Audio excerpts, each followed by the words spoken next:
"Leave now. We're done with you," my son yelled. I did. But what happened after left me speechless. My name is Eleanor Ridgeway, and I'm 80 years old. Some stories, you carry them inside you for so long, they become part of your bones. This is one of those stories. It starts on a Tuesday, October 15th to be exact, the day my son told me he was done with me. The rain was coming down like the sky had opened up and decided to empty itself all at once. I was standing on Jacob's front porch, the same porch I'd helped him paint 3 summers ago. Navy blue shutters, white trim, his favorite colors since he was 7 years old and obsessed with sailboats, even though we lived in landlocked Colorado. I'd driven over because Emma, my granddaughter, had fallen off her bike the day before. Nothing serious, just a scraped knee. But I wanted to bring her some of those cookies she likes, the ones with the chocolate chips that look like tiny smiles. I'd been making them since Jacob was her age. "Leave now, Mom. We're done with you." Those were his exact words. Not shouted, not angry. Just stated like a fact, like telling me it was raining or that Tuesday comes after Monday. Behind him stood Sarah, his wife, holding Emma's hand. My granddaughter, 7 years old with pigtails and my late husband's green eyes, wouldn't even look at me. I stood there for a moment, raindrops sliding off my coat, holding that container of cookies like it might protect me from what I just heard. "Jacob," I said, and my voice sounded smaller than I remembered it being. "What do you mean?" Sarah stepped forward then, her face set in that expression I'd come to know well over the past few years. Not cruel exactly, but tired, worn down. "Eleanor, we've talked about this. The constant phone calls, the dropping by unannounced, the way you—" She paused, glanced at Emma, then back at me. "The way you make everything about the past, about him, about you. We need space." Space. Such a simple word. 4 letters that might as well have been a locked door. Jacob ran his hand through his hair. A gesture so familiar it made my chest ache. He'd done that same thing as a little boy, when he was trying to explain why he'd tracked mud through the house, or why there was crayon on the living room wall. "Mom, you have to understand.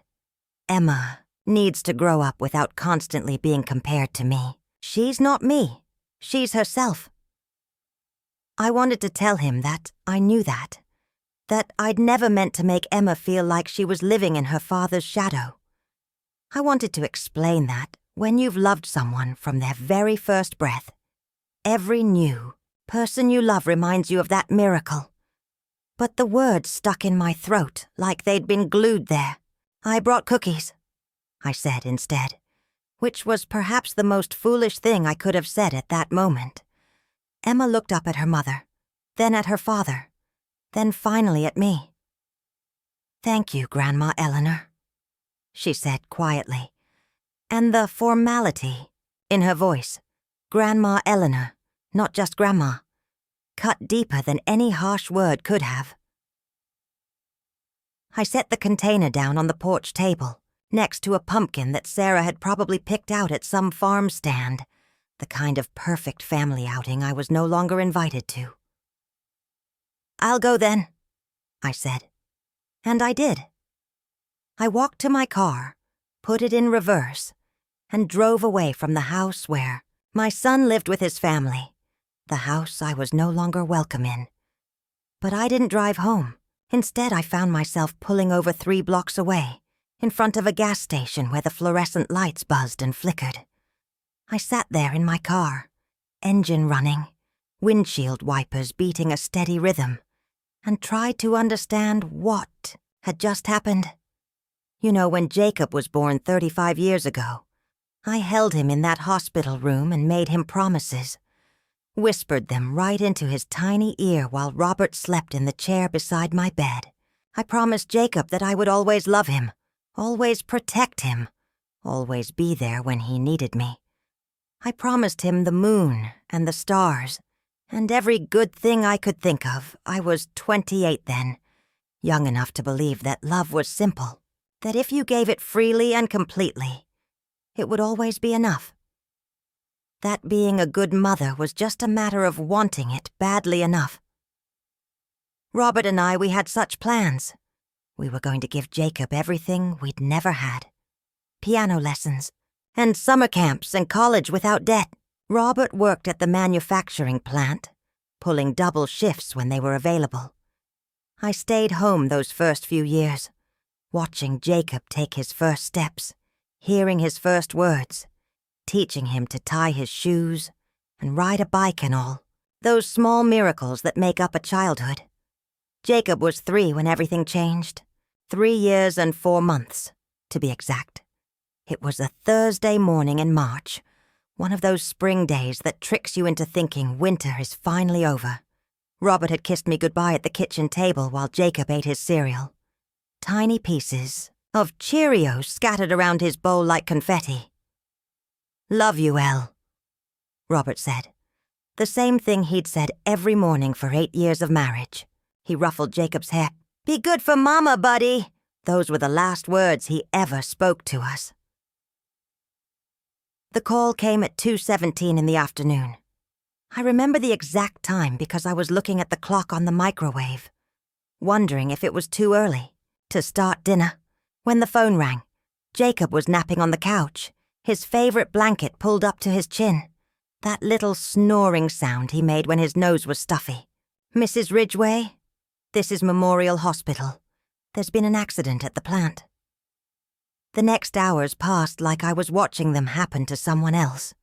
Someone who looked like me, sounded like me, but couldn't possibly be me because my life was coffee in the morning and bedtime stories and plans for Jacob's 4th birthday party next month. They said it was quick, an explosion in the chemical storage area, something about improper ventilation, and a spark from faulty wiring. Robert and 2 other men didn't make it out. They said he didn't suffer, but I never believed that. How do you not suffer when you're leaving behind everything you love? The hardest part was telling Jacob. How do you explain death to a 3-year-old? How do you make sense of something that doesn't make sense to you either? I waited until after dinner, after his bath, after I'd read him "Good Night, Moon," twice like always. He was in his pajamas, the ones with the little trucks on them that Robert had picked out, and he was playing with his wooden blocks on the living room floor. "Jacob, sweetie, I need to tell you something about Daddy." He looked up at me with those green eyes, Robert's eyes, and I nearly lost my courage. Daddy had an accident at work today, a very bad accident. I knelt down next to him, tried to keep my voice steady. He got hurt so badly that his body stopped working. And when someone's body stops working, they can't come home anymore. Jacob stacked another block on his tower, considering this. "Is Daddy in the hospital like when I had my tonsils out?" "No, baby. Daddy's body was hurt too much for the doctors to fix. So when is he coming home?" And there it was, the question I'd been dreading. "He's not coming home, Jacob. When someone dies, they can't come home anymore." Jacob knocked over his tower then, blocks scattering across the carpet. "Did I make Daddy die because I was bad?" Children always think it's their fault. That's what the grief counselor told me later. Children can't understand random tragedy, so they make it about something they did or didn't do. Oh, baby, no. I pulled him into my lap, held him tight against my chest. "You didn't do anything wrong. Sometimes bad things just happen. And it's nobody's fault. Daddy loved you so much. He loved you more than all the stars in the sky." Jacob cried then, the kind of sobbing that shakes a little body from head to toe. And I cried with him. The 2 of us holding each other in a house that suddenly felt too big and too quiet. From that day on, it was just us 2, Jacob and me against the world. I went back to work when Jacob started kindergarten. The diner on Colfax Avenue, the kind of place that served coffee strong enough to wake the dead and pie that people drove across town for. I worked the morning shift, which meant I was up at 4:30 to be there by 5:30, and I got off at 2 so I could pick Jacob up from school. Those were hard years, but they were good years too. Jacob and I developed our own rhythms. Breakfast together before school, him chattering about his friends and his teacher while I packed his lunch. After school, we'd sit at the kitchen table and he'd tell me everything that had happened that day while he ate his snack. Homework, dinner, bath time, and then our ritual. Every single night I would sit on the edge of his bed and read him Good Night Moon, Margaret Wise Brown's simple little story about a bunny saying good night to everything in his room. Jacob had memorized it by the time he was 4, could recite along with me word for word, but he still insisted I read it. Sometimes twice, sometimes 3 times. In the great green room there was a telephone and a red balloon and a picture of the cow jumping over the moon. I never minded reading it multiple times. There was something soothing about those familiar words, the predictable rhythm of the story. In a world that had become unpredictable, Good Night Moon was our constant. Jacob was fearless in the way that children are when they trust completely that someone will catch them if they fall. He climbed trees that were too tall for a boy his size, rode his bike down hills that made my heart race, jumped off playground equipment that seemed designed to give mothers heart attacks. And I was always there with the Band-Aids and the antiseptic and the kisses that supposedly made everything better. Scraped knees and bruised elbows, and that one terrifying afternoon when he fell out of the oak tree in our backyard. And I was certain he'd broken something important. "You can't keep me safe forever, Mom," he told me when he was 12, after I'd fussed over a cut on his hand that he'd gotten helping me fix the back gate. He was right, but Lord knows I tried. Middle school brought new challenges. Jacob started caring about what his friends thought, started wanting to do things that seemed dangerous to me. Sleepovers at houses where I didn't know the parents well enough. Bike rides to the creek that was farther from home than I was comfortable with. A growing independence that I knew was healthy, but that scared me senseless. "Mom, you worry too much," became his favorite phrase. And maybe I did. Maybe when you've lost one person you love to random chance, you become hyper-aware of all the ways you could lose another. But Jacob was patient with me mostly. He'd roll his eyes when I insisted on meeting the parents before sleepovers, but he'd give me their phone numbers. He'd groan when I made him call me when he got to his friend's house. But he'd call. We found a balance, the two of us. High school was when things started to change. Suddenly Jacob had interests I didn't share. Friends whose names I couldn't keep straight. Activities that didn't include me. He tried out for the soccer team and made varsity as a sophomore. I went to every game, sat in the bleachers with my thermos of coffee and my team spirit, cheering louder than any parent had a right to.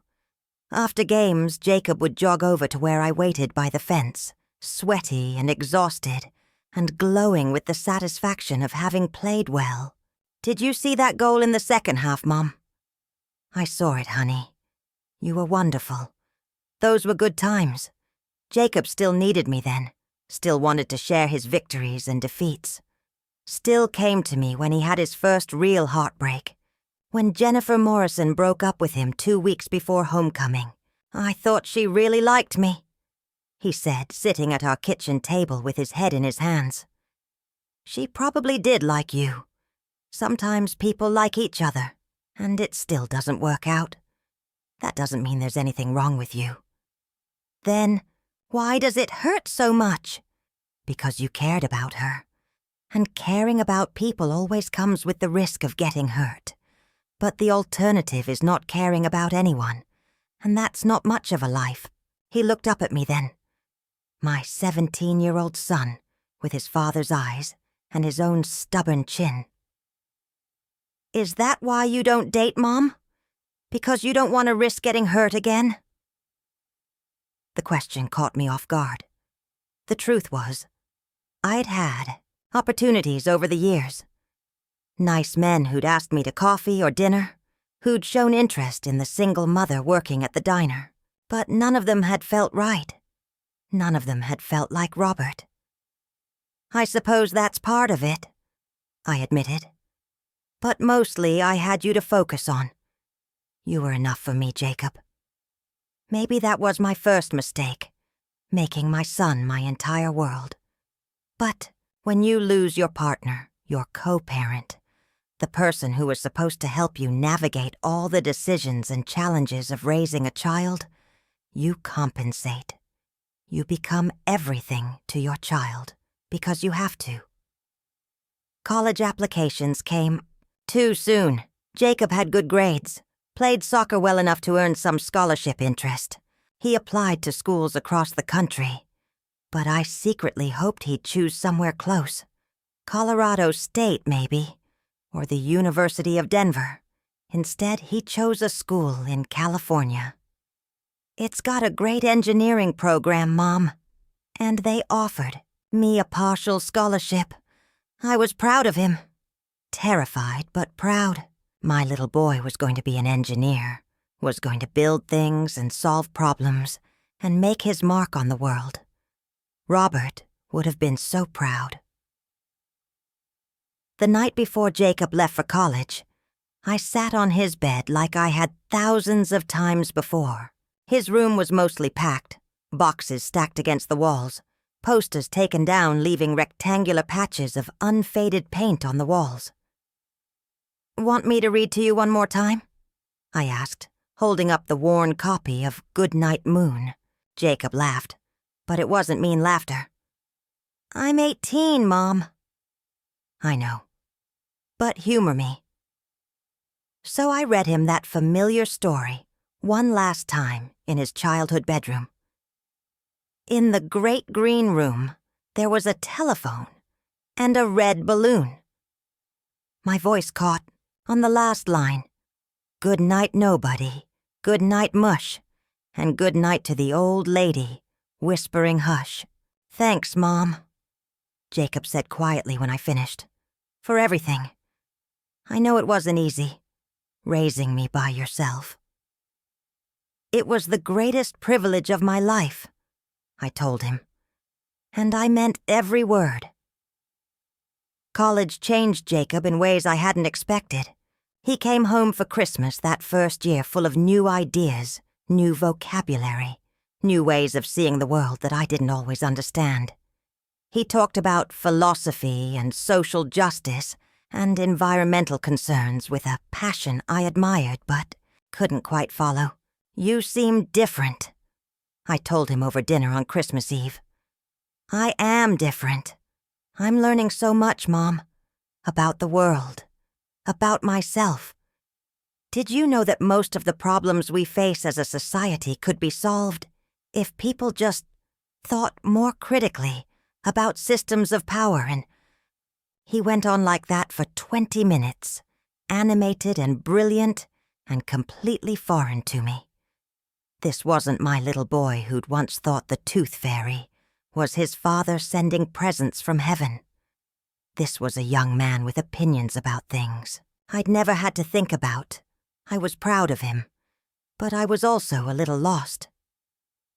The phone calls became less frequent during Jacob's sophomore year. Once a week became every other week, then once a month.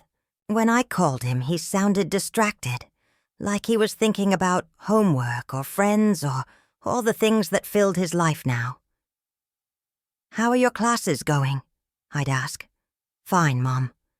Good. Listen, I've got a study group in 10 minutes. Oh, of course. I just wanted to hear your voice.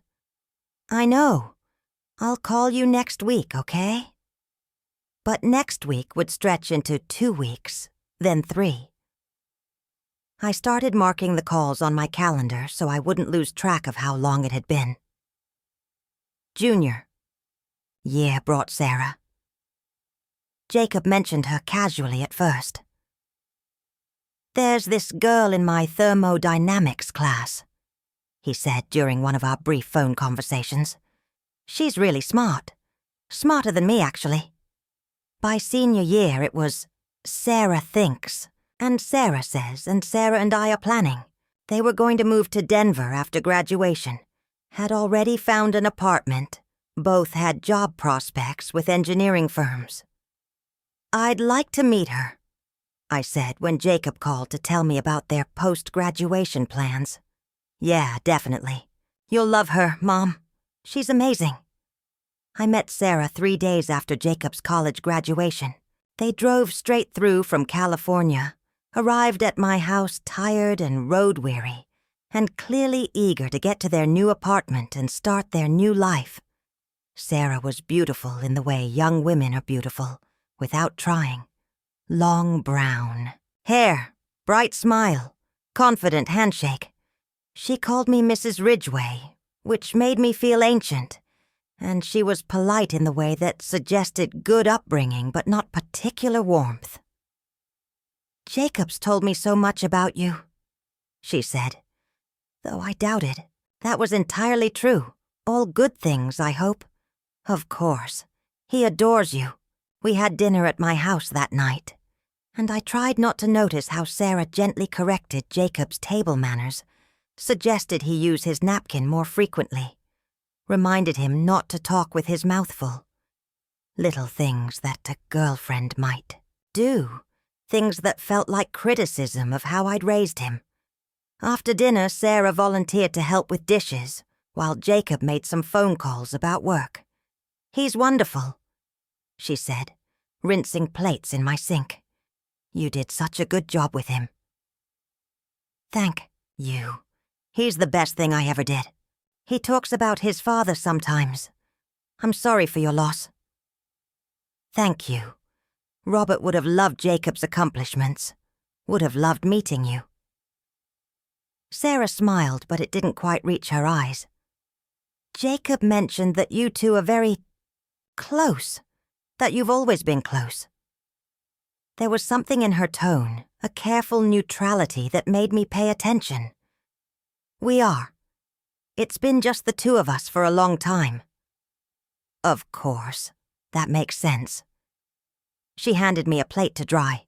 "I hope we can all find a good balance as Jacob and I start this new chapter." Balance.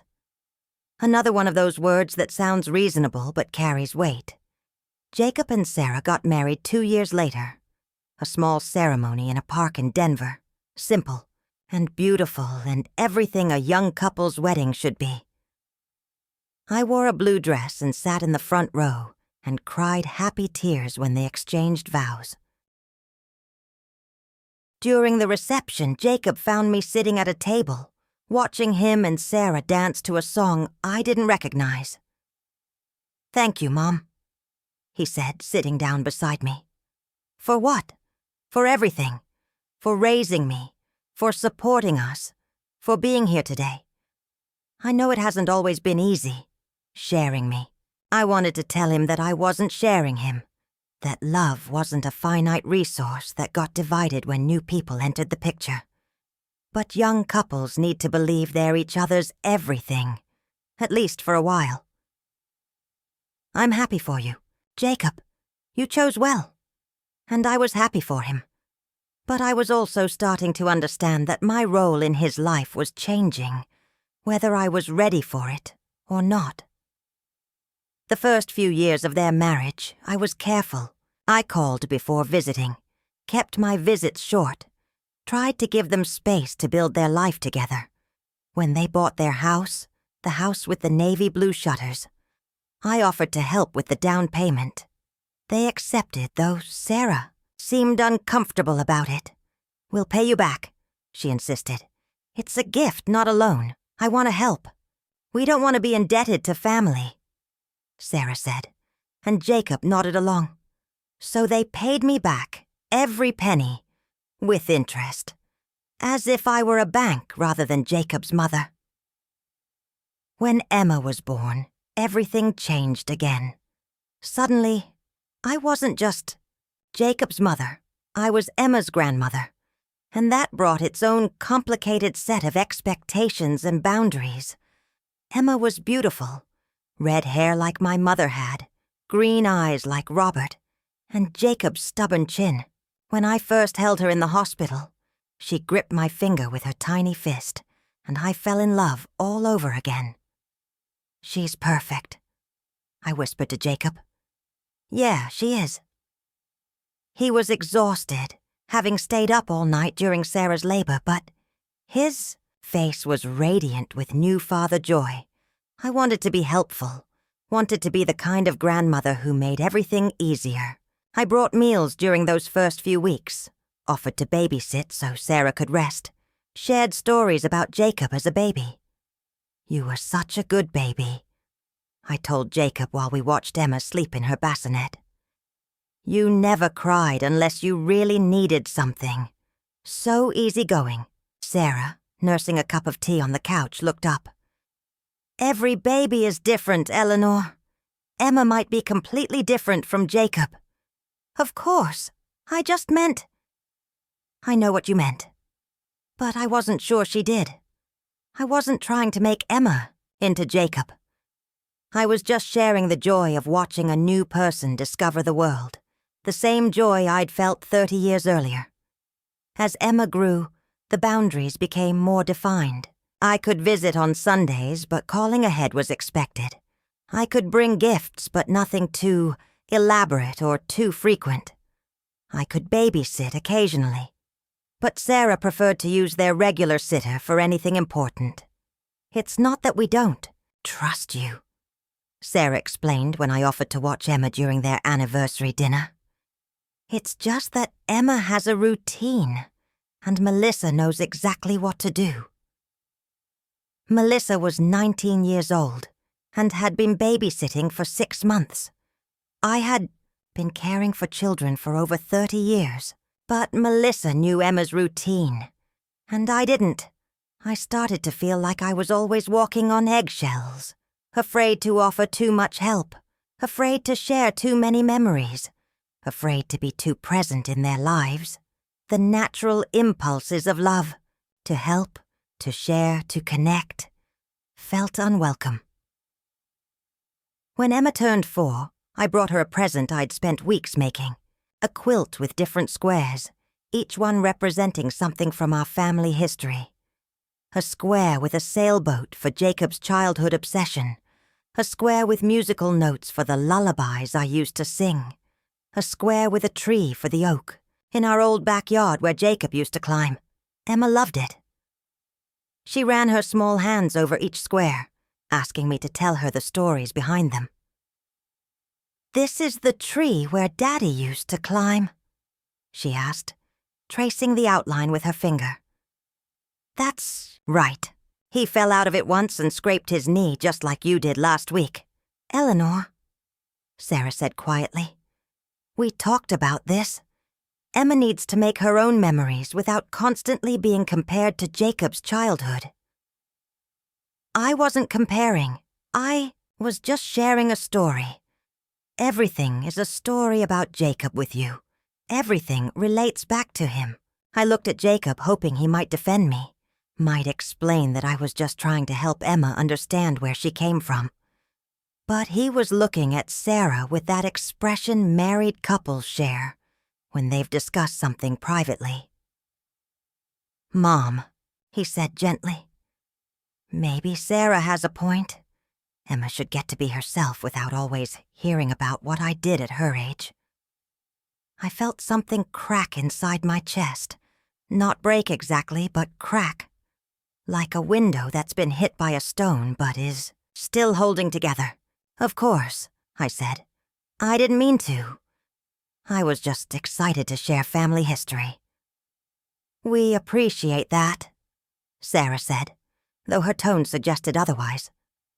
"But let's focus on making new memories instead of reliving old ones." That became the theme of the next few years. Eleanor lives in the past. Eleanor makes everything about Jacob. Eleanor doesn't understand boundaries. Eleanor is too much. I started editing myself. Stopped telling stories about Jacob's childhood. Stopped offering unsolicited advice. Stopped dropping by unannounced. I waited to be invited. Called before visiting. Brought appropriate gifts that didn't reference family history or personal meaning. But it was never enough. Or maybe it was too much. I couldn't tell the difference anymore. I started staying home more. What was the point of going out when every conversation with my son and his family felt like a test I was failing? The grocery clerk would look right through me like I was invisible. The mailman stopped saying hello. Even at Sunday dinners, I felt like a ghost at my own son's table. I would sit there listening to them talk about Emma's school, Sarah's work, Jacob's latest project, and I would wonder when exactly I had become a stranger in their lives. When had my contributions to conversations become interruptions? When had my presence become something to be managed rather than enjoyed? The final straw came 3 weeks before that rainy Tuesday. Emma had fallen off her bike. Nothing serious, just a scraped knee. And Jacob called to tell me about it. "She's fine," he said. "Just a little shaken up. Sarah cleaned the cut and put a Band-Aid on it." "Poor little thing," I said. "I remember when you had your first bike accident. You cried so hard I thought you'd broken something important. But it turned out you were more upset about the scrape on your new bike than the scrape on your knee." There was a pause on the other end of the line. "Mom, can you hold on a second? I heard muffled conversation, then Sarah's voice came on the phone. Eleanor, we need to talk about something. This constant comparison between Emma and Jacob has to stop. Every time something happens with Emma, you make it about him, about your memories of him. Emma is her own person with her own experiences, and she deserves to have those experiences without constantly being measured against her father's childhood. I wasn't measuring her against anything. I was just sharing a memory. Everything is a memory with you, Eleanor. Everything is about the past. Emma needs to live in the present. I'm trying to give her context, to help her understand that she's part of a family with history. She has plenty of history without needing to hear every detail of Jacob's childhood. And frankly, your constant focus on the past is confusing for her. She doesn't need to know that Jacob did this or felt that. Every time she has an experience, I felt that crack in my chest widen. I'm sorry if I've overstepped. I was just trying to be helpful. We know you were. But, Eleanor, you need to understand that your way of being helpful isn't what we need right now. Emma needs grandparents who can be present with her, not constantly pulling her into stories about her father's childhood. Jacob got back on the phone then. Mom, Sarah's right. I know you don't mean anything by it, but Emma gets confused when you're always talking about what I did when I was her age. She starts to think she's supposed to be like me, instead of being herself. I never told her she had to be like anything. But you compare her to me constantly. Jacob did this when he was 7. Jacob felt that way too. This reminds me of when Jacob... She's not me, Mom. She's Emma. I know she's Emma. I love her for who she is. Then love her without making it about me. Without making it about your memories of raising me. Just love her. That conversation played in my head for 3 weeks. Just love her. As if the love I was offering wasn't real because it connected her to the larger story of our family. As if wanting her to know where she came from was somehow diminishing who she was. I tried to follow their advice. When I visited the following Sunday, I asked Emma about her friends at school, instead of telling her stories about her father's friends. When she showed me a drawing she'd made, I praised it without mentioning that Jacob had loved to draw at, her age too, when she scraped her elbow playing in the backyard. I cleaned it and bandaged it without sharing the memory of all the scraped elbows I'd tended over the years. But something felt hollow about these interactions, like I was performing the role of grandmother rather than being one, like I was editing out all the parts of myself that connected us to each other and to the people who had come before. Maybe that's what they wanted. Maybe that's what modern grandparenting was supposed to look like. But it felt like being asked to love someone while pretending I had no history, no context, no deeper connection to offer.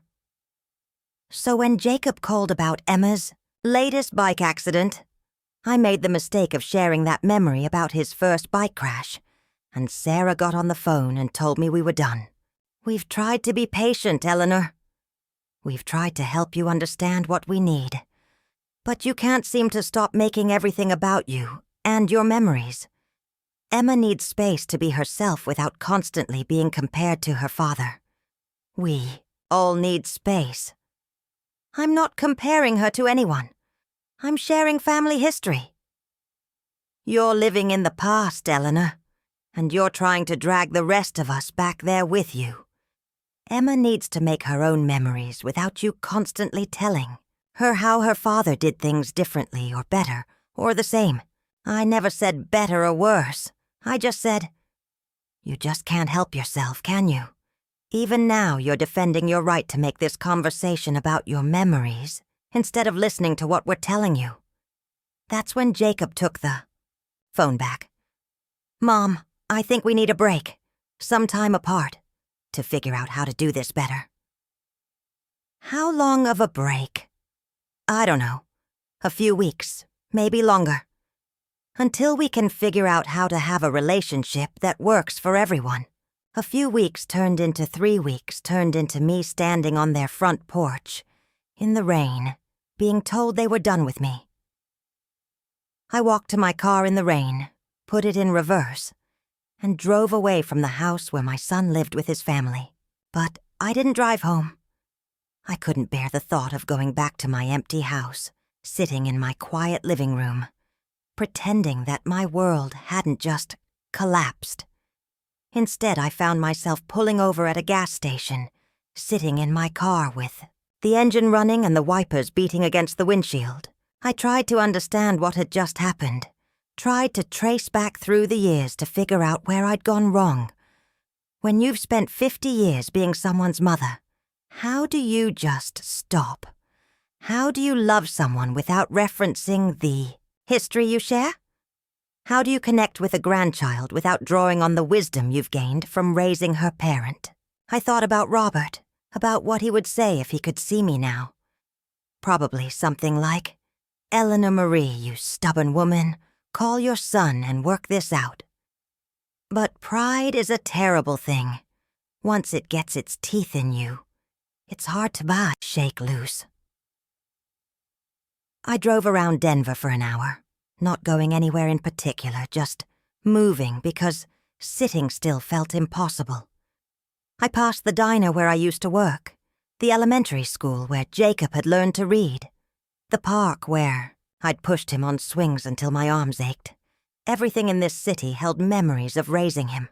Every street corner had a story. The ice cream shop where we'd celebrated his first A on a math test, the bike shop where we'd bought his first two-wheeler, the library where we'd spent countless Saturday mornings, him picking out picture books, while I looked for novels I could read after he went to bed. How do you separate a lifetime of love from the memories that created it? How do you offer relationship without context, connection without history? As the afternoon wore on, I realized I had nowhere to go. Not really. I could go home, but home felt impossibly empty. I could call friends, but most of my friends were acquaintances from church or the neighborhood, people I saw occasionally but didn't confide in. I'd spent so many years focused on Jacob and then on being a grandmother to Emma that I'd let other relationships fade. I ended up at a 24-hour laundromat on East Colfax, one of those places that's always open, always warm, always has a few people who look like they don't have anywhere else to be either. I bought a cup of terrible coffee from a machine and sat in a plastic chair, watching other people's clothes tumble in the dryers. There was an older man folding towels at a table nearby, taking great care with each corner, making sure they were perfectly aligned. A young woman sat in the corner reading a paperback novel, occasionally glancing up at the washers. A middle-aged man dozed in a chair, his head tilted back, mouth slightly open. All of us refugees from our regular lives, finding temporary shelter in this bright, warm place that asked nothing of us except a few quarters for the machines. I didn't have any laundry to do, but I bought a small box of detergent from the vending machine and washed the clothes I'd brought in my suitcase, just to have something to do with my hands, some reason to be there. While my clothes washed, I thought about the note I'd left at Jacob's house. I'd written it on the back of a grocery receipt, the only paper I could find in my purse. Just one line. I'll always love you, even when you forget how to love me back. Maybe that was unfair. Maybe it was manipulative. Maybe it was exactly the kind of thing Sarah was talking about when she said, I made everything about me. But it was also true. I would always love Jacob, even if he decided he was done with me. That's what mothers do. We love our children even when they break our hearts. The laundromat closed at midnight, so I had to find somewhere else to go. I drove to an all-night diner, not the one where I used to work, but a similar place on the other side of town. I ordered coffee and pie and sat in a booth by the window, watching the occasional car pass by on the empty street. The waitress was kind, the way night shift workers often are to other people who are up when the rest of the world is sleeping. She refilled my coffee without being asked, didn't rush me, even though I was clearly nursing my pie longer than necessary. You okay, honey? She asked during one of her coffee rounds. I almost told her the truth, almost said, my son told me he's done with me and I don't know where to go. But that seemed like too much to put on a stranger working the night shift. Just couldn't sleep, I said instead. I get that. Sometimes the night's the only time you can think clearly. She was right about that. In the quiet of that diner with the fluorescent lights humming overhead and the occasional truck rumbling past on the highway, I could think more clearly than I had in weeks. I thought about what Sarah had said, about living in the past, about making everything about my memories. Maybe she was right. Maybe I had been holding on too tightly to the little boy Jacob used to be, unable to see the man he'd become. But I also thought about the alternative, about loving Emma in the present tense only, without reference to the family she came from or the stories that shaped us. That felt like loving someone with half your heart, like offering relationship without depth. I stayed in that diner until dawn, nursing coffee and watching the sky lighten outside the window. When the morning shift came in, I paid my bill and left, still not sure where I was going. I drove around Denver as the city woke up, watched people hurrying to work, children waiting for school buses, the normal rhythm of life continuing as if my world hadn't just ended. There's something surreal about personal tragedy. The world keeps spinning even when yours has stopped. I ended up at Cheeseman Park, one of those places that's always been there, always will be. I sat in my car for a while, watching joggers and dog walkers and people heading to work, then finally got out and found a bench near the pond. I had a small bag of crackers in my purse, the kind you get with soup, and I started breaking them into pieces for the ducks and geese that lived around the water. They came closer cautiously at first, then with more confidence as they realized I wasn't a threat. Funny how animals don't care how old you are or whether you're useful. They just want the food you're offering. I spent most of that first day in the park. When I got hungry, I walked to a nearby convenience store and bought a sandwich and a bottle of water. When I got cold, I sat in my car with the heater running. When night came, I wasn't sure what to do. I couldn't go home. Not yet. Going home meant accepting that this was real, that my relationship with Jacob and Emma was really over. It meant sitting in my empty house, surrounded by photographs and memories, with nothing but silence for company. Instead, I drove to a 24-hour Walmart and bought a few things I needed. A toothbrush, some toiletries, a change of clothes. I felt like a refugee from my own life, buying necessities in the middle of the night from a teenage cashier who looked at me with the kind of polite disinterest that comes with working late shifts. I found a hotel that rented rooms by the night, the kind of place that didn't ask questions if you paid cash. The room was small and clean and anonymous. I took a shower, brushed my teeth, and lay down on the bed, still fully clothed. But I couldn't sleep. Every time I closed my eyes, I heard Jacob's voice. "Leave now, Mom. We're done with you." I heard Sarah's frustration. "You can't stop making everything about you and your memories." I heard Emma's formal politeness. "Thank you, Grandma Eleanor." I got up and sat by the window, looking out at the parking lot and the street beyond. A few cars passed by, people going somewhere, people who belonged somewhere. I felt like I was floating in space, unmoored from everything that had given my life meaning. The second day was harder than the first. I went back to the park, but the ducks and geese seemed less interested in my crackers. Or maybe I was less interested in feeding them. I sat on the same bench, watching a people pass by, and tried to figure out what I was supposed to do next. An elderly man sat down on the other end of the bench around noon. He had a paper bag with him, and he started throwing bits of bread to the birds. "Beautiful day," he said after a while. "Yes, it is." "You been here long?" "A couple of days." He nodded like that made perfect sense. Sometimes you need to sit somewhere neutral, you know? Somewhere that doesn't have opinions about your life. I looked at him more carefully. He was probably around my age, with gray hair and kind eyes behind wire-rimmed glasses. He was dressed nicely but not expensively, like someone who had taken care to look presentable but wasn't trying to impress anyone. "I'm Harold," he said. "Eleanor." "Nice to meet you, Eleanor. Mind if I ask what brings you to the park in the middle of a Tuesday?" I almost said something vague about enjoying the outdoors, but there was something about Harold that invited honesty. "Family troubles," I said. "Ah." He nodded knowingly.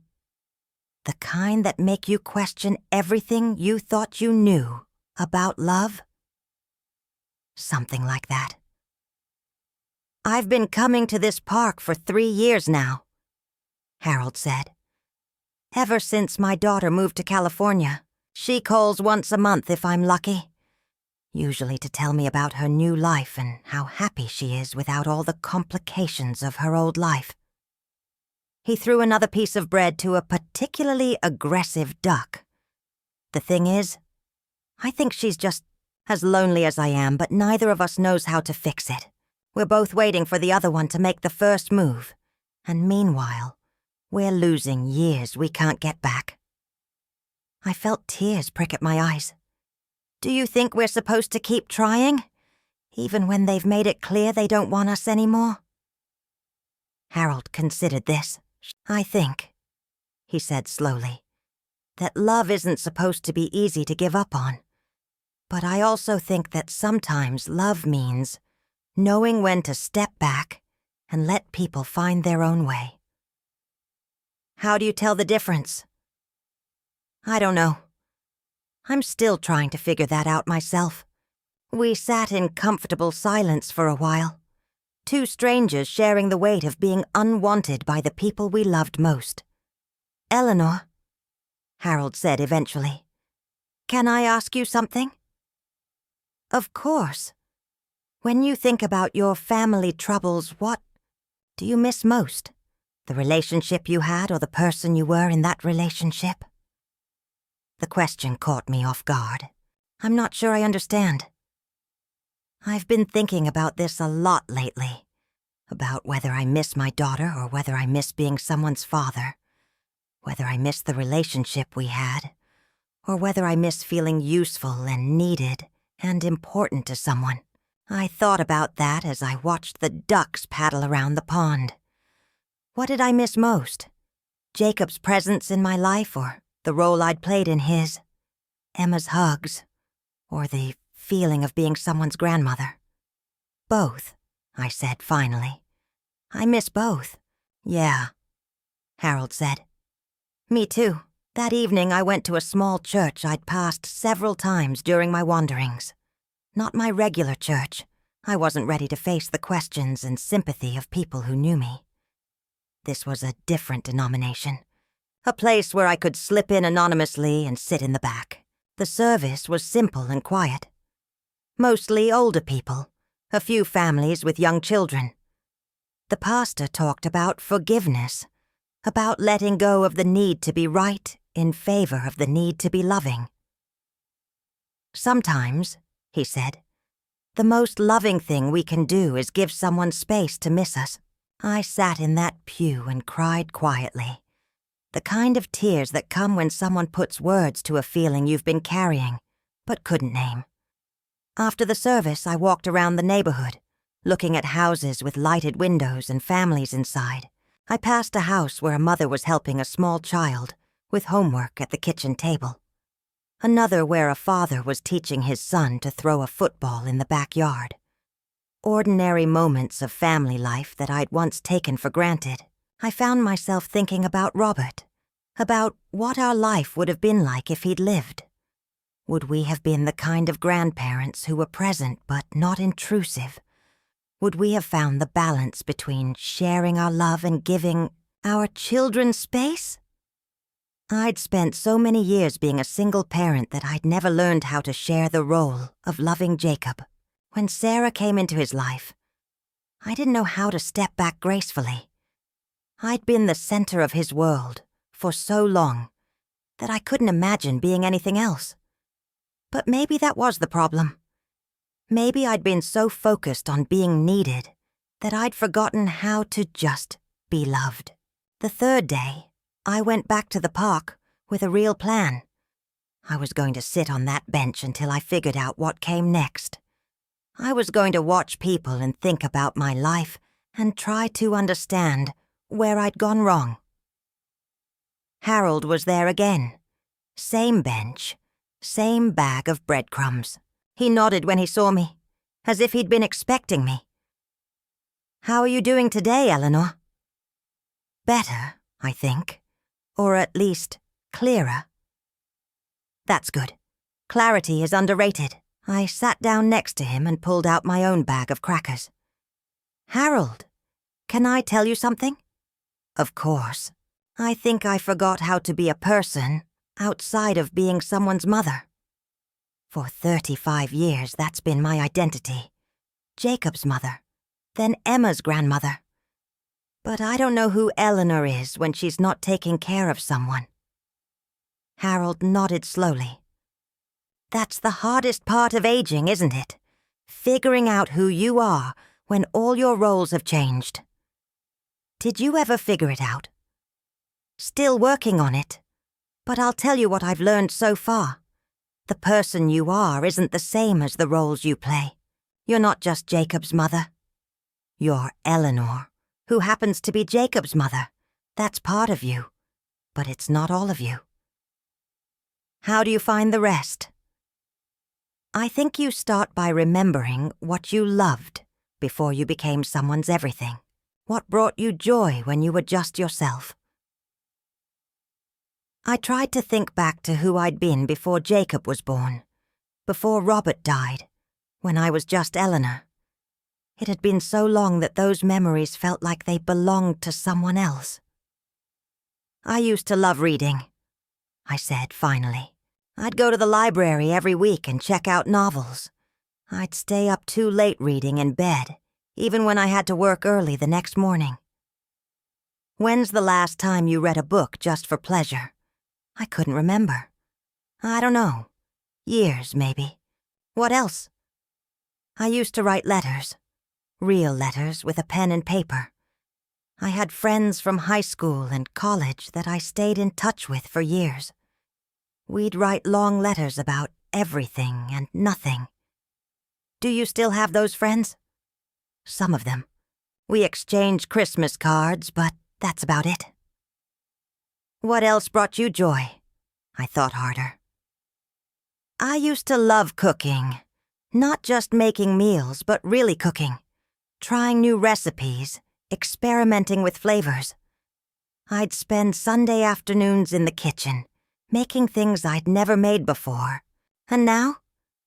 Now I make the same 10 meals over and over. Things that are easy. Things that don't require much thought. Harold smiled. Sounds like you've got some rediscovering to do. But what if it's too late? What if I'm too old to remember? How to be just, Eleanor. Eleanor, how old are you? 80. I'm 82, and I just learned how to use a computer last year. My granddaughter taught me over video chat. It's never too late to remember who you are. That afternoon, I drove to the main branch of the Denver Public Library. I hadn't been inside a library in years. Not since I'd helped Jacob with a research project when he was in high school. The place was different than I remembered. Computers. Everywhere. People with headphones. Children's programs in progress. But the books were still there. Rows and rows of them, waiting to be discovered. I wandered through the fiction section, running my fingers along the spines. So many authors I'd never heard of, so many stories I'd never read. I felt like someone who'd been living on bread and water discovering a feast. I checked out 3 novels, the maximum allowed for a library card I hadn't used in years. Romance, mystery, literary fiction. Variety just for the sake of variety. I sat in my car in the library parking lot and opened the first book, read the opening paragraph, and felt something stir in me that I'd forgotten existed. The pleasure of words. The anticipation of a story unfolding. The simple joy of reading. Something that had nothing to do with my problems or my history or my relationships.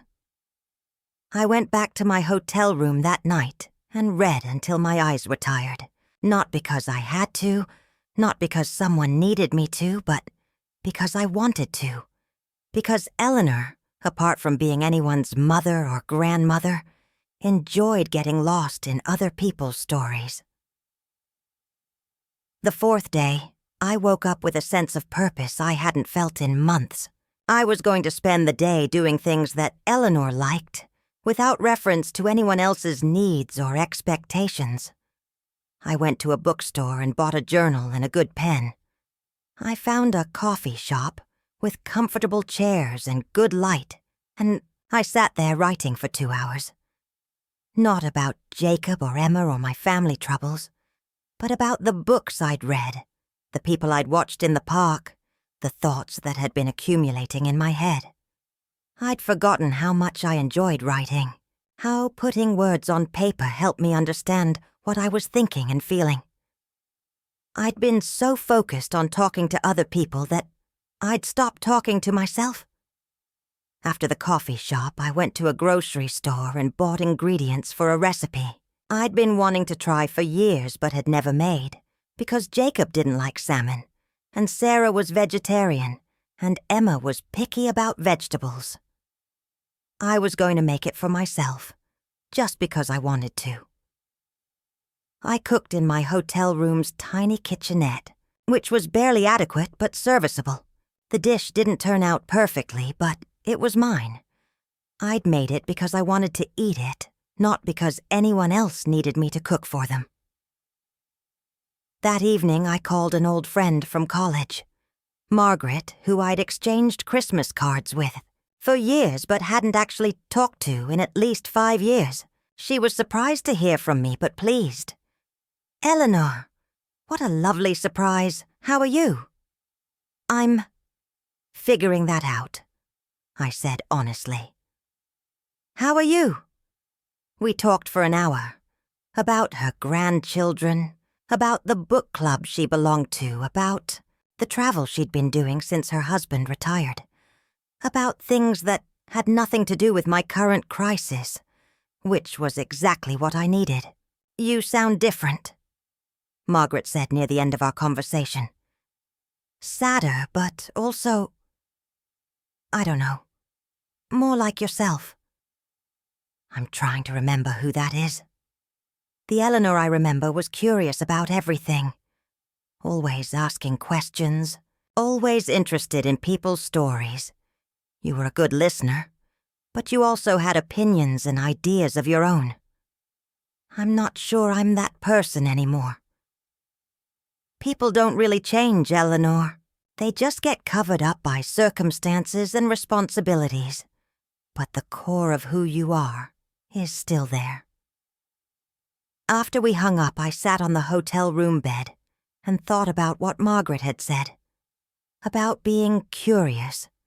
About being interested in people's stories.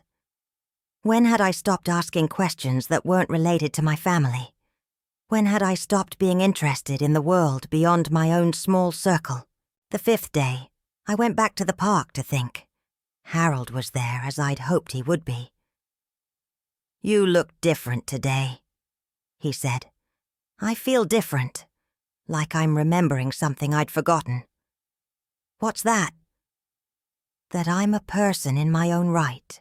That I have interests and opinions and preferences that aren't related to being someone's mother." Harold smiled.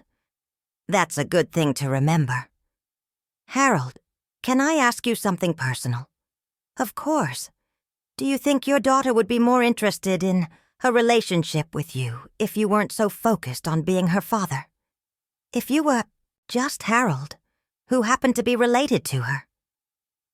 He thought about that for a long time. "You know, I've never considered that. I've been so focused on trying to be a good father that I haven't thought about just being myself and letting her decide whether she likes that person. I think I've been making the same mistake, trying so hard to be a good mother and grandmother that I forgot to be Eleanor." We sat in comfortable silence, two people discovering that maybe their problems weren't as insurmountable as they'd thought. "Eleanor," Harold said eventually, "what are you going to do now?" "I don't know yet, but I think I'm going to start by remembering who I am when I'm not trying to be someone's everything." That sounds like a good place to start. That evening I went to a restaurant by myself. Not a fast food place or a coffee shop, but a real restaurant with tablecloths and candles and a menu that required consideration.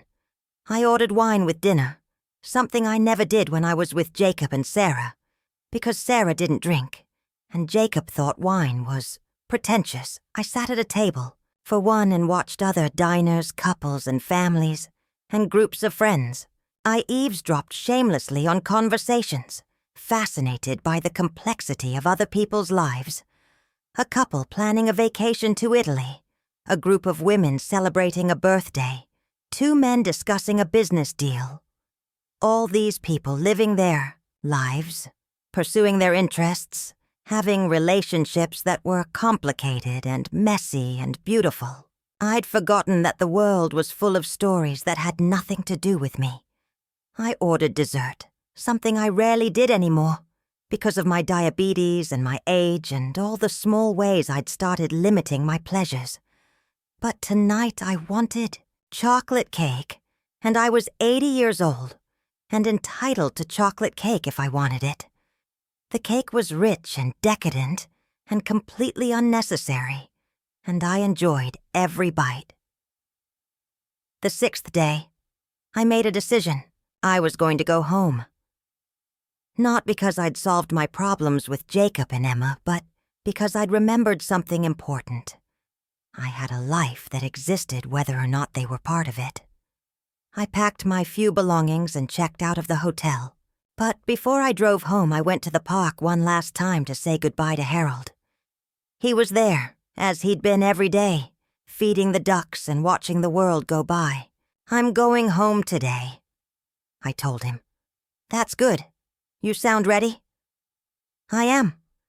I think I needed to remember that home is a place I can be happy, not just a place where I wait for other people to need me." "What will you do when you get there?"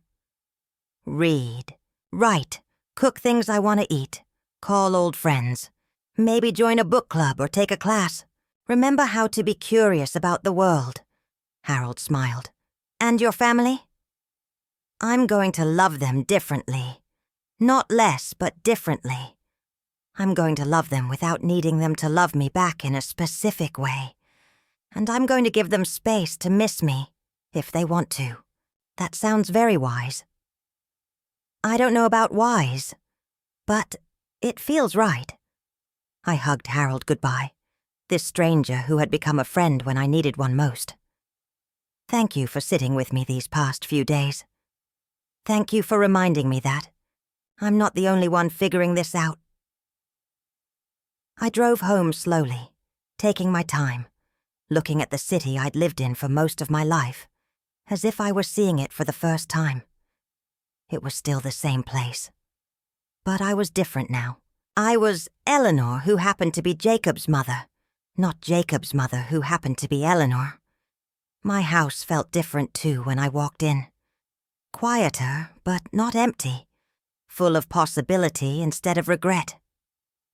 I put my suitcase in the bedroom and looked around at the space that was mine, that I could arrange however I wanted, that I could fill with the things that brought me joy. I made myself a cup of tea and sat in my living room, surrounded by photographs of Jacob and Emma and Robert, but not overwhelmed by them. These were my memories, my history, but they weren't my prison. I was still looking at the photos when the doorbell rang. For a moment, my heart jumped, thinking it might be Jacob. But it was just a neighbor, Mrs. Patterson from across the street. "Eleanor, I hope you don't mind me stopping by. I noticed you hadn't been home for a few days, and I wanted to make sure you were all right." I was touched that she'd noticed, that she'd cared enough to check on me. When had I last checked on a neighbor? When had I last thought about anyone outside my small circle of family concerns? "That's very kind of you, Mrs. Patterson. I'm fine. I was just taking some time to think." "Well, if you ever need anything, please don't hesitate to ask. I know it can be lonely sometimes." After she left, I realized that I had neighbors who cared about me, who might enjoy my company if I offered it. I had a community I'd been ignoring while I focused all my attention on the family members who didn't seem to want it. I spent the evening reading one of the library books, curled up in my favorite chair with a blanket and a cup of tea. It was peaceful in a way I hadn't experienced in years. Not the peace of having nothing to do, but the peace of doing something purely for my own enjoyment. I went to bed that night, feeling like myself for the first time in years. 3 weeks passed. I established new routines, new pleasures. I joined a book club at the library. I started taking a watercolor class at the community center. I called old friends and made plans to meet for lunch. I cooked elaborate meals for myself and invited Mrs. Patterson over to share them sometimes. I thought about Jacob and Emma every day, but not with the desperate longing I'd felt before. I missed them, but I wasn't defined by missing them. I could love them and live my own life at the same time. I was sitting in the park one afternoon, the same bench where I'd met Harold, when I heard footsteps behind me. I turned, expecting to see another dog walker or jogger, and saw Jacob. He looked terrible, thinner than I remembered, dark circles under his eyes, his hair unkempt. He looked like he hadn't been sleeping well. "Mom," I felt my heart start to race, but I kept my voice steady. "Hello, Jacob. I've been looking for you. I went to your house, but you weren't there," I thought. "I was afraid something had happened to you." "I'm fine. I come here sometimes to think." He sat down next to me on the bench, careful to leave space between us.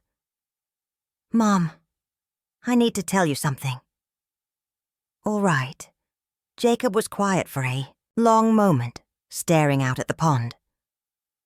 "I found your note, the one you left on the porch table. I'd forgotten about that note. It seemed like something from another lifetime. I read it and I broke down. I started crying like I hadn't since I was a kid. And I realized what I'd done. What we'd done. I waited, not sure what to say. I've been thinking about it for weeks. About what you said. About loving me, even when I forget how to love you back. And I realized that's exactly what happened. I forgot how to love you back."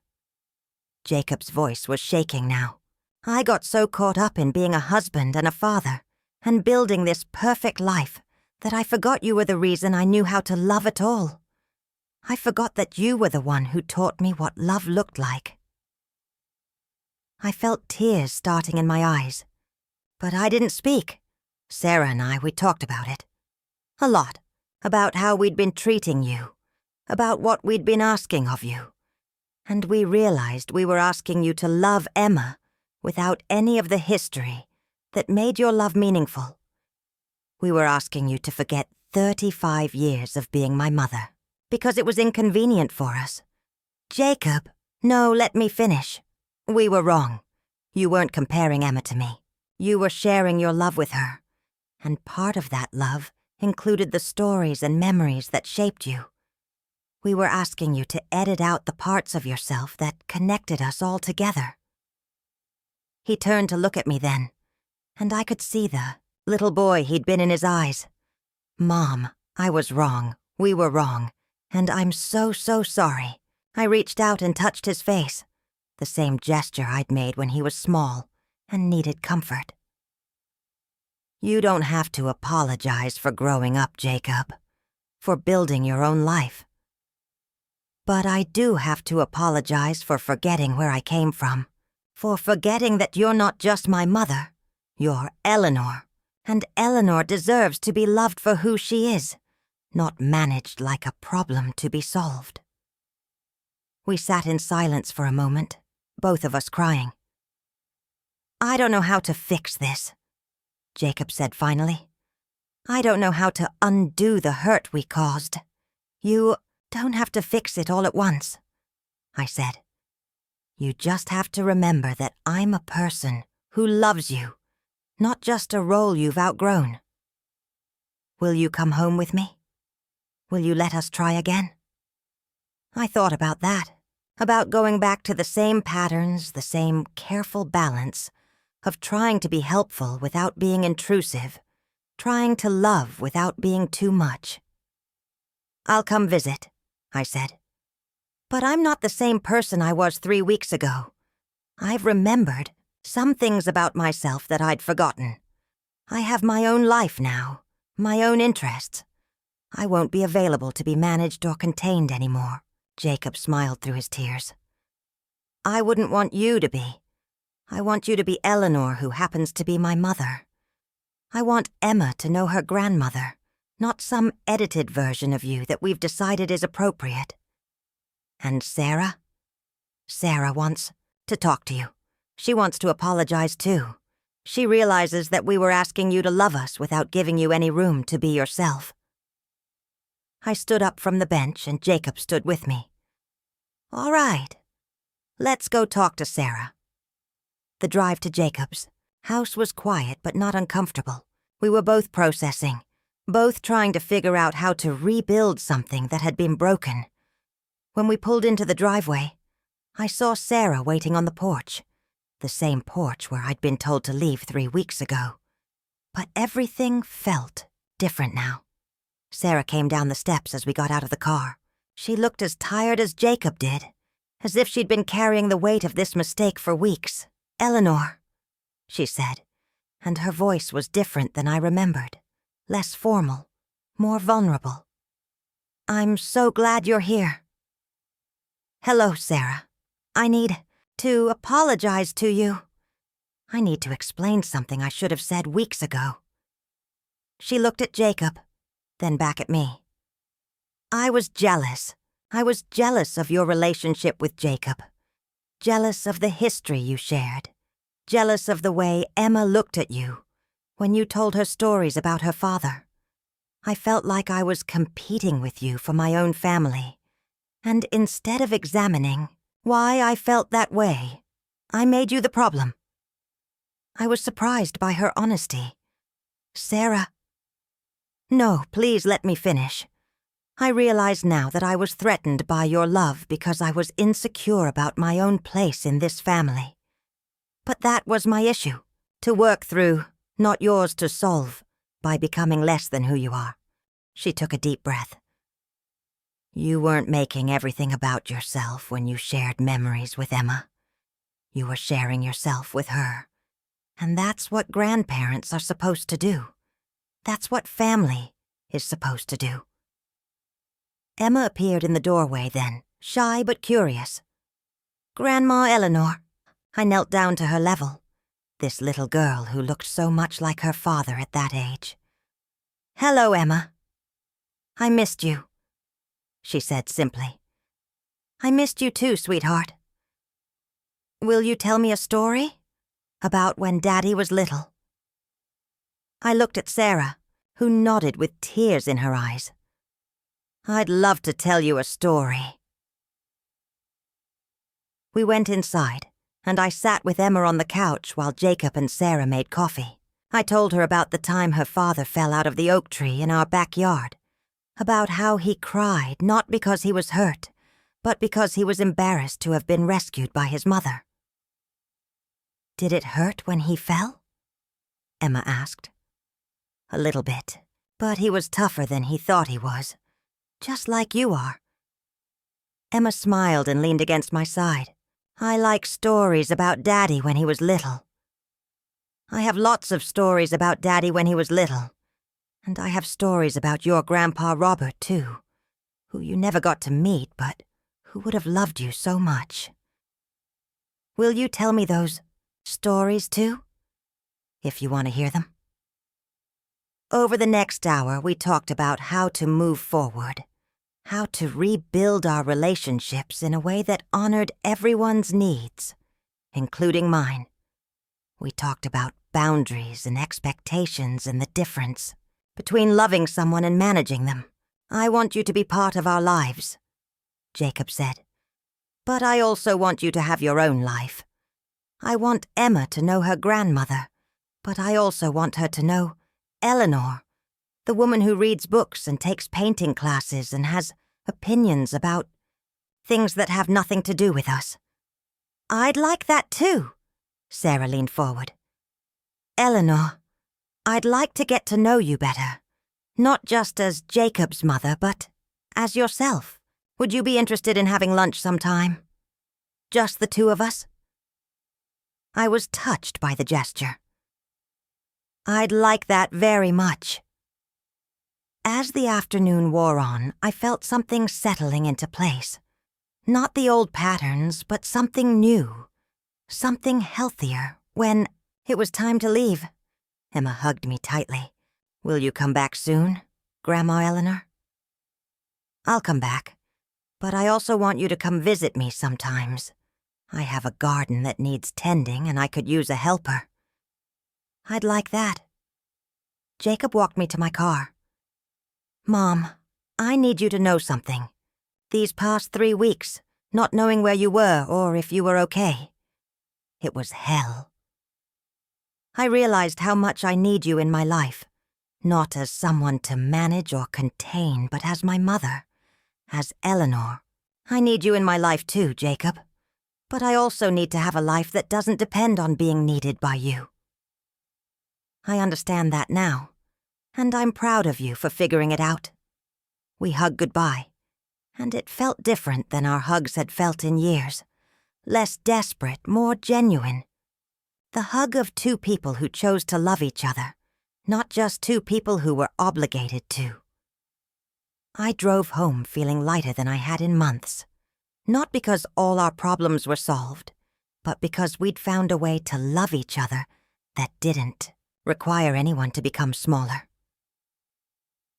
6 months later, I'm writing this story in my garden, where Emma and I planted tomatoes and sunflowers last weekend. She comes over every Sunday now, and we cook together and work in the garden, and I tell her stories about her family, about the world, about all the things that connect us to each other, and to the larger human story.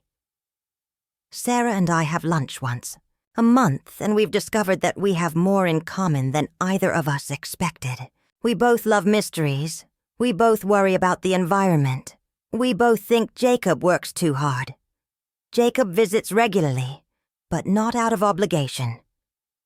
He comes because he wants to spend time with me, because he's curious about my book club and my painting class and the new recipes I'm trying. I'm still learning how to love them without needing them to love me back in a specific way. It's harder than I expected, but it's also more rewarding. Love that's freely given and freely received is different than love that comes with conditions and expectations. I've also discovered that I enjoy my own company. I read voraciously now, write in my journal every morning, have learned to paint watercolor flowers that actually look like flowers. I've made new friends, cultivated old friendships, joined a community theater group where I help with costumes. I'm Eleanor, who happens to be Jacob's mother and Emma's grandmother, not Jacob's mother, who happens to be Eleanor. Last Sunday, Emma asked me to read her a bedtime story when she was staying over. I pulled out my old copy of Good Night Moon, the same book I'd read to her father thousands of times. "Grandma Eleanor," she said as I opened the book, "will you teach me to read this to my children someday?" "I'd be honored to," I said. In the great green room there was a telephone and a red balloon and a picture of the cow jumping over the moon. As I read those familiar words, I thought about how love changes but never really ends, how being a mother evolves but doesn't disappear, how the stories we tell our children become the stories they tell their children, connecting us across generations in ways that can't be broken by misunderstanding or hurt feelings. Good night, room. Good night, moon. Good night, cow, jumping over the moon. Good night, light and the red balloon. Good night, bears. Good night, chairs. Good night, kittens and good night, mittens. Good night, clocks and good night, socks. Good night, little house, and good night, mouse. Good night, comb, and good night, brush. Good night, nobody. Good night, mush. And good night to the old lady, whispering hush. Emma was asleep before I finished, but I read the last line anyway. For her, for Jacob, for Robert, for the long line of mothers and children who have loved each other imperfectly, but completely. My name is Eleanor Ridgeway. I'm 80 years old, and I'm still learning how to love and be loved. And I suppose that's not such a terrible thing to figure out, even at my age. Even when the people you love forget how to love you back, you keep loving them. But you also remember that you're worth loving too, just as you are, without editing or apologizing or making yourself smaller. And sometimes, if you're very lucky, they remember too. Good night, everyone. Good night.